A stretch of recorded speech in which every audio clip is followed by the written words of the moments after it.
Alors, il y a effectivement 450 industriels qui sont concernés par cette démarche de développement durable, sur lesquels 177 ont apporté une réponse. Sur les 77, 84 ne sont pas labellisés, et donc par conséquent, on constitue un objectif clair de la CAP.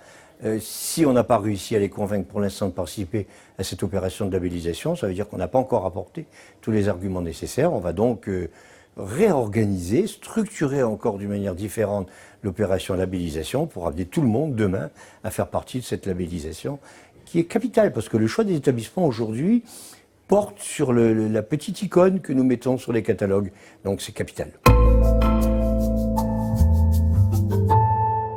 Pour encourager les établissements, nous avons décidé de remettre des prix de développement durable, avec 40 établissements quand même qui ont décidé d'y participer. C'est beaucoup pour une première, dont 17 ont été retenus, puis 6 et 5 qui ont fait l'objet d'une remise, d'une récompense, avec 2 prix du président pour ne pas exclure des personnes qui avaient fait un très gros effort d'organisation, et 3 prix, le 3e, le 2e et le 1er, qui récompensait une action particulièrement remarquable.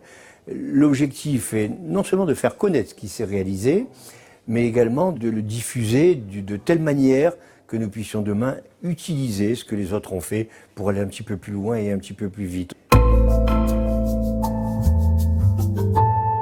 Depuis 2012, nous sommes engagés dans une démarche de développement durable et nous avons commencé par la gestion des déchets. Pour engager notre démarche sur la gestion des déchets, nous avons travaillé sur 3 axes.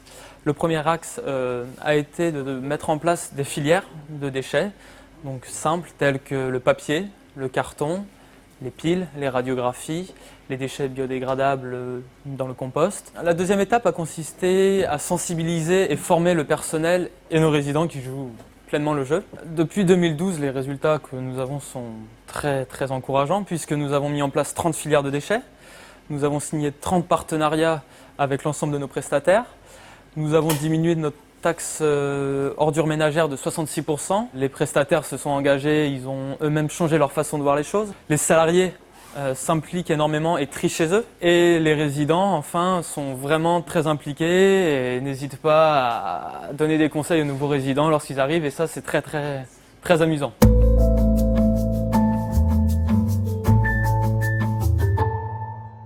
Notre projet consiste à transformer les dasseries en fait, et décès de soins à risque infectieux en ordures ménagères banales et du coup de passer de tout envoyer, dasseries et ordures ménagères dans la même filière. Ce qui évite de faire un tri, ce qui sécurise les pratiques de nos soignants parce que ça diminue les transvasements et surtout un impact non négligeable sur le développement durable puisque les dasseries sont enfouies alors que les ordures ménagères en fait sont incinérées et quelque part sont recyclées puisqu'elles alimentent le chauffage urbain sur lequel on est branché. Nos équipes sur place le vivent très bien parce que ça leur a facilité leur travail, surtout pour les soignants, puisqu'elles ne font plus de tri dans les salles de soins, elles n'ont plus que des sacs jaunes. Tout part comme si c'était des dasseries et comme c'est banalisé sur site et traité sur site, ça rejoint la filière des ordures ménagères, donc moins de transvasement, moins de manipulation et moins de tracasseries pour nos soignants en fait. Et moins de risques surtout sur nos accidents d'exposition au sang, qui ont diminué depuis qu'on a mis en place ce système. Alors notre projet a consisté à développer une gamme de produits d'hygiène spécifiques à la maternité pour les mamans et bébés. C'est une initiative qui nous vient de l'équipe de maternité elle-même, associée au groupe développement durable qui existe déjà depuis un certain nombre d'années.